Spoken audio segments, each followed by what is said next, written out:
गौ माता की रक्षा के निमित्त और गौ माता की सेवा हमारे जो भारतीय संस्कृति की रीढ़ है गौ माता, हमें वो जीवन के वो सारे दुखों का नाश करने वाली गौ माता हम तन मन धन से सेवा करने का प्रयास करें और लोगों तक ये हमारे जो पंडित रविंद्र शास्त्री जी हैं, इस भजन संध्या में हमारा उद्देश्य है कि गौ माता की सेवा हमारा लक्ष्य और गौ माता का क्या लाभ है, हमारे जीवन में क्या गौ माता के सेवा से क्या प्रभाव पड़ता है, हमारा परिवार, हमारा समाज, हमारा राष्ट्र उन्नति की शिखर पर पहुंचता है और समृद्धि की ओर बढ़ता है। आर्थिक, राजनीतिक, सामाजिक उन्नति का स्रोत गौ माता हमारी है।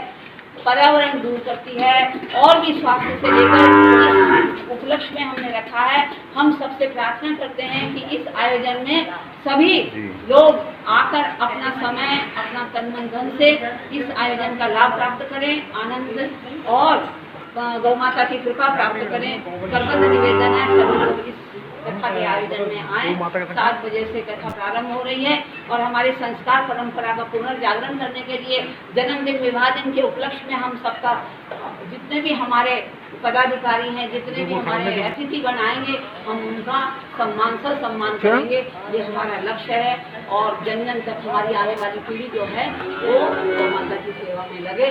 गौमूत्र, गौ दूध, गौ दही और गोबर से जितने भी उत्पाद बनते हैं हम अपने घरों में उसका उपयोग करें और घर घर में सर्वसुलभ, सरल और सर्वश्रेष्ठ वैज्ञानिक साधन। केवल एक गौ माता की पूजा करने से सभी देवी देवताओं की पूजा हो जाती है। गौ माता का सेवा का कितनी कार्य शक्ति है विशाल गौ बढ़े, माता की भक्ति सबका में। मार्गदर्शन क्या कहते हैं शास्त्र? प्रस्तुत है एक कल्याणकारी पुस्तक गावा सर्व सुख प्रदा, जो हमें गौ माता की सेवा के अनमोल लाभ बताती है। शिखर पर हम सब पहुंचे।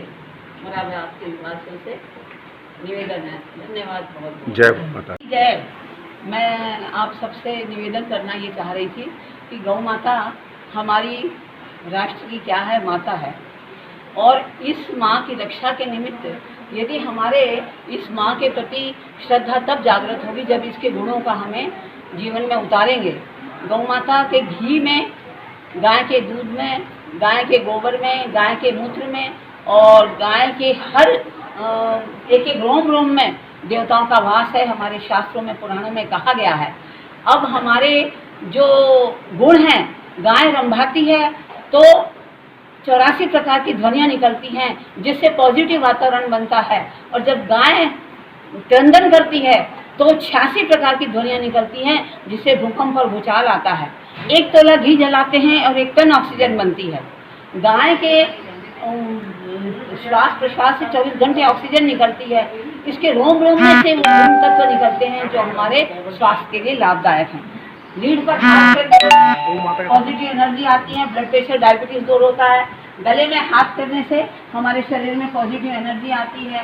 पूंछ के बालों में, सींगों में। और ये सूर्य केतु नाड़ी है, अंतरिक्ष से जो इसकी ऊर्जा सूर्य की आती है तो वो उसमें से एक ऐसा तत्व होता है जो हमारे दुग्ध में पीलापन आता है, उसमें सोने का तत्व होता है। इतनी पावरफुल माँ है।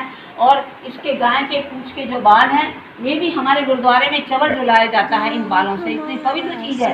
हम इस पवित्र चीजों को अपने घर में और कैसे किस तरीके से आने वाली पीढ़ी के इसके गुणों की हम व्याख्या करके हम इस गौ माता के प्रति श्रद्धा भावना, ये हमारी माँ है और माँ के प्रति हमारा क्या भाव होना चाहिए, उसके प्रति हमारी क्या जिम्मेदारियां हैं और किस तरीके से हम अपने तन मन धन से इसकी सेवा करके इसको कहाँ तक पहुँचाना है, राष्ट्र माता को दर्जे पर पहुँचाना है, इस गौ माता को ले जाकर। और प्रार्थना करते हैं कि इस शनाई मंडप में जो भजन संध्या हो रही है उसका उद्देश्य यही है, हमारी क्रांति, गौ माता की क्रांति हो और आगे हम सब लोग मिलजुल कर मुरादाबाद में तीव्र गति से पहुंचाएं। हमारा लक्ष्य है, हमारा उद्देश्य है। धन्यवाद बहुत बहुत आप भाइयों का और सबके सहयोग से काम चलता है और हो भी रहा है और आगे भी होता रहेगा। हम सबसे ये प्रार्थना करते हैं और आशा रखते हैं कि ये कार्यक्रम जो है एक मुरादाबाद में इस गौ माता की क्रांति के नाम से आगे तक इतना पहुंचाए कि आने वाली पीढ़ी गोबर और गौमूत्र की खाद से पैदा हुआ अन्न और पैदा हुई साग सब्जियां खाकर अपने स्वास्थ्य का लाभ लें और हमारे जीवन में भी उसके गुणों की हमारे जीवन में भी उसका लाभ हो, हमें वो प्रार्थना करते हैं भगवान हमें शक्ति दे।